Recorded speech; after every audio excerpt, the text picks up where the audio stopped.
സിന്ദിബാദ് രാജാവും അദ്ദേഹത്തിന്റെ പരുന്തും. പണ്ട് ഫാർസിൽ ഒരു രാജാവ് രാജ്യം ഭരിച്ചിരുന്നു. വിനോദങ്ങളിലും ഉല്ലാസങ്ങളിലും അതീവ തൽപരനായിരുന്നു അദ്ദേഹം, പ്രത്യേകിച്ച് കുതിരപ്പന്തയത്തിലും നായാട്ടിലും. അദ്ദേഹം ഒരു പരുന്തിനെ വളർത്തിയിരുന്നു. സദാസമയം അത് അദ്ദേഹത്തിന്റെ മുഷ്ടിയിൽ ഇരിക്കുന്നുണ്ടാകും. നായാട്ടിന് പോകുമ്പോഴെല്ലാം ഈ പക്ഷിയെയും അദ്ദേഹം കൊണ്ടുപോകുമായിരുന്നു. ഒരു ചെറിയ സ്വർണ്ണക്കപ്പ് ഉണ്ടാക്കി അതിന്റെ കഴുത്തിൽ ഇടുവാൻ രാജാവ് ഉത്തരവ് നൽകി. അതിൽ നിന്ന് അതിന് വെള്ളം കുടിക്കാൻ വേണ്ടിയായിരുന്നു അത്. ഒരു ദിവസം രാജാവ് ശാന്തനായി കൊട്ടാരത്തിൽ ഇരിക്കവേ പെട്ടെന്ന് ആ പരുന്ത് രാജാവിനോട് പറഞ്ഞു, "ഓ മഹാരാജാവേ, ഇന്ന് പക്ഷിവേട്ടയ്ക്ക് പറ്റിയ ദിവസമാണ്." രാജാവ് അതനുസരിച്ച് ഉടനെ പുറപ്പെടാനായി ഉത്തരവ് നൽകി. മുഷ്ടിയിൽ പരുന്തിനെയും ഇരുത്തിക്കൊണ്ടായിരുന്നു അദ്ദേഹത്തിന്റെ യാത്ര. ഉല്ലാസത്തോടെ അവർ യാത്ര ചെയ്ത് ഒരു മരുപ്പച്ചയിലെത്തി. ആ താഴ്വാരയിൽ അവർ വട്ടത്തിൽ വല കെട്ടിവെച്ച് പക്ഷിവേട്ടയ്ക്ക് തയ്യാറെടുത്തു. അപ്പോൾ അതാ അതിനുള്ളിലേക്ക് ഒരു കൊച്ചു പേടമാൻ കയറി വന്നിരിക്കുന്നു. രാജാവ് ഗർജിച്ചു, "ഏത് മനുഷ്യന്റെ തലയ്ക്കുമീതെ കൂടി ചാടിയിട്ടാണോ ഇവൾ ഇവിടെ എത്തിയിരിക്കുന്നത്, അവനെ തീർച്ചയായും ഞാൻ കൊല്ലും." രാജാവിന്റെ അടുത്തേക്ക് ഈ പേടമാൻ ചാടിയെത്താൻ പോകുമ്പോഴേക്കും അവർ വല അവൾക്ക് ചുറ്റും ചുരുക്കി. അപ്പോൾ രാജാവിന് മുന്നിലെ നിലം ചുംബിക്കാനെന്നോണം ആ മാൻ തന്റെ മുൻകാലുകൾ നെഞ്ചത്ത് വെച്ച് കുനിഞ്ഞു.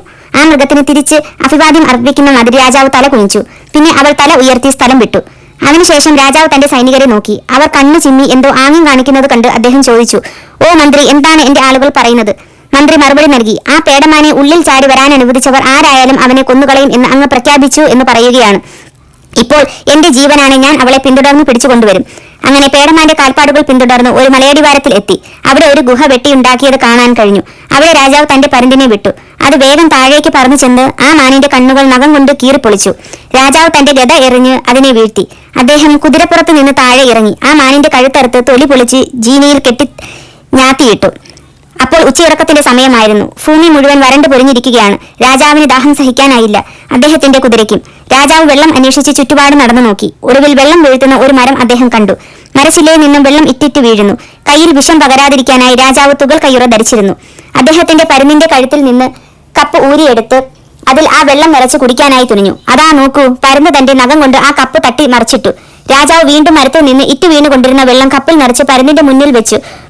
അതിന് വല്ലാത്ത ദാഹം ഉണ്ടെന്നാണ് അദ്ദേഹം കരുതിയത്. എന്നാൽ പരുന്ത് പിന്നെയും നഖം കൊണ്ടത് തട്ടിത്തെറിപ്പിച്ചു കളഞ്ഞു. രാജാവ് പരുന്തിനോട് ഭയങ്കരമായി ദേഷ്യപ്പെട്ടു.